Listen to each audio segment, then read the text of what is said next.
Assalamualaikum warahmatullahi wabarakatuh. Perkenalkan, nama saya Miftahul Ulumuddin dari Prodi Teknik Sipil kelas 1A angkatan 2021. Langsung saja, di sini saya akan mempresentasikan jawaban soal kimia saya yang diampu langsung oleh dosen Bu Khairatul Mursyida.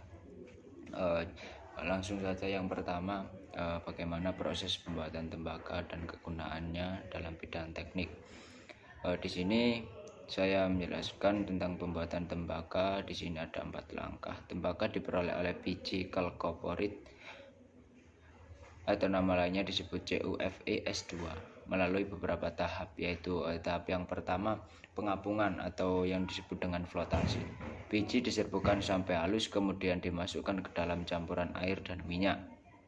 Minyak tadi dibawa ke permukaan oleh gelembung-gelembung udara dan mengapung, sedangkan zat pengotornya diendapkan di bagian bawah. Lalu diperoleh biji pekat yang mengandung 20-40% Cu. Tahap yang kedua yakni pemanggangan. Hasil pengapungan selanjutnya dipanggang dan terjadi reaksi. 4Cu2Fs2 FeS2 plus 9O2 atau G bereaksi menjadi 2Cu2S plus 2Fe2O3 plus 6SO2G.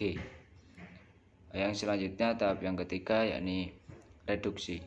Cu2S yang terjadi dipisahkan dari Fe2O3, kemudian dipanaskan dan dialiri udara dan terjadi reduksi menjadi logam tembaga.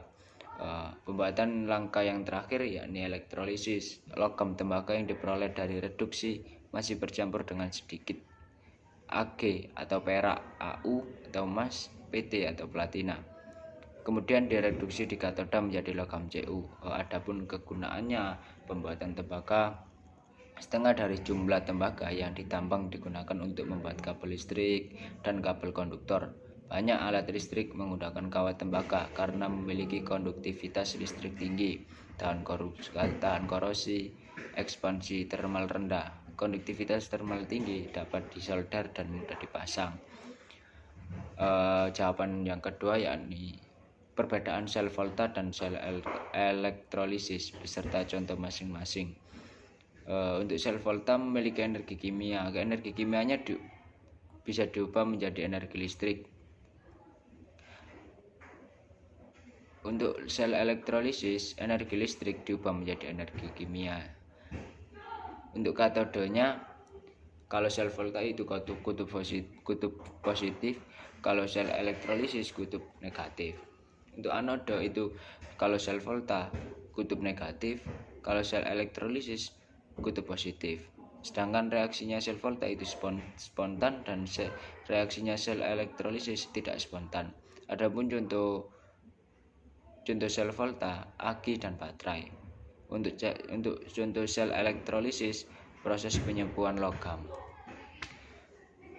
Di sini kami menjelaskan langsung. Untuk nomor ketiga, menjelaskan gambar yang terjadi pada logam seng dan reaksi yang terjadi dalam rangkaian sel volta. Reaksinya dapat digambarkan. Kalau reaksi oksidasi, Zn bereaksi menjadi Zn2 plus 2E.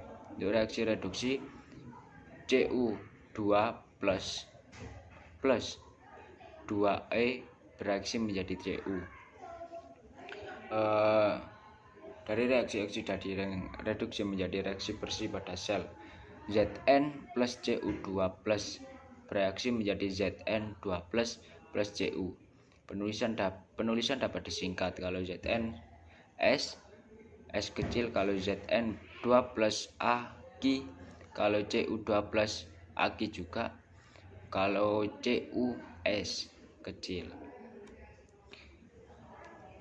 Untuk nomor selanjutnya, nomor 4, yakni menjelaskan proses dan reaksi kimia pada pengosongan Ag dan gambar. Reaksi saat pengosongan Ag adalah pada kutub negatif atau anoda. Pb bereaksi menjadi Pb2 plus 2E min. Pada elektrolit, 2H2SO4 bereaksi menjadi 2H plus 2SO4 2-. Pb2 plus SO4 2- bereaksi menjadi PbSO4. Pada kutub positif atau katoda, PbO2 plus 4H plus SO4 2- bereaksi menjadi PbSO4 plus 2H2O.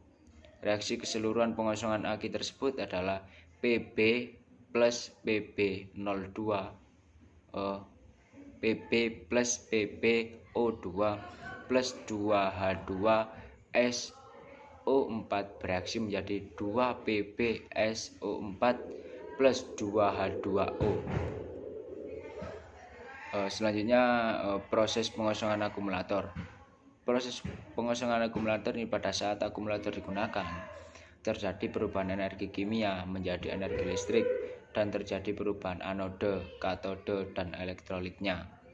Pada anode terjadi perubahan yaitu timbal dioksida atau yang disebut dengan PbO2 menjadi timbal sulfat atau disebut dengan PbSO4.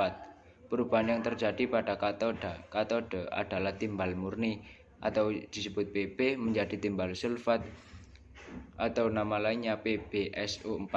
Adapun pada larutan elektrolit terjadi perubahan yaitu asam sulfat pekat menjadi encer karena pada pengosongan akumulator terbentuk air atau H2O.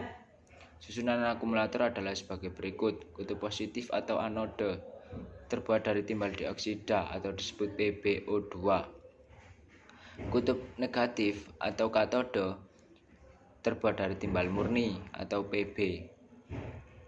Yang C langsung, larutan elektrolit terbuat dari asam sulfat H2SO4 dengan kepekatan 30%. Ini langsung nomor 5, menganalisis logam berat dalam sebuah danau. Ditemukan beberapa logam berat yang diambil sebanyak 15 liter untuk menghitung massa masing-masing logam. Di sini saya membuat contoh 3, tembaga, seng, sama kadmium. Di sini menghitung massa atau mencari massa, dan di sini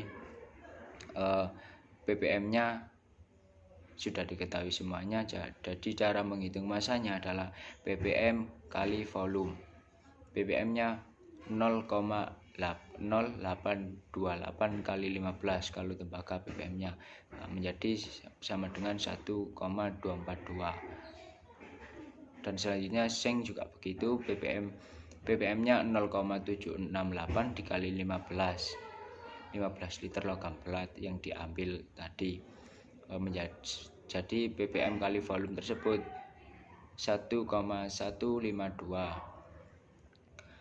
Untuk kadmium ini ppm-nya 0,043 ppm. Mencari masanya adalah rumusnya ppm kali volume.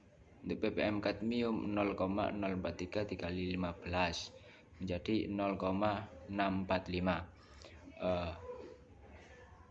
Sekian dari saya. Sebelumnya minta maaf yang sebesar-besarnya. Assalamualaikum warahmatullahi wabarakatuh.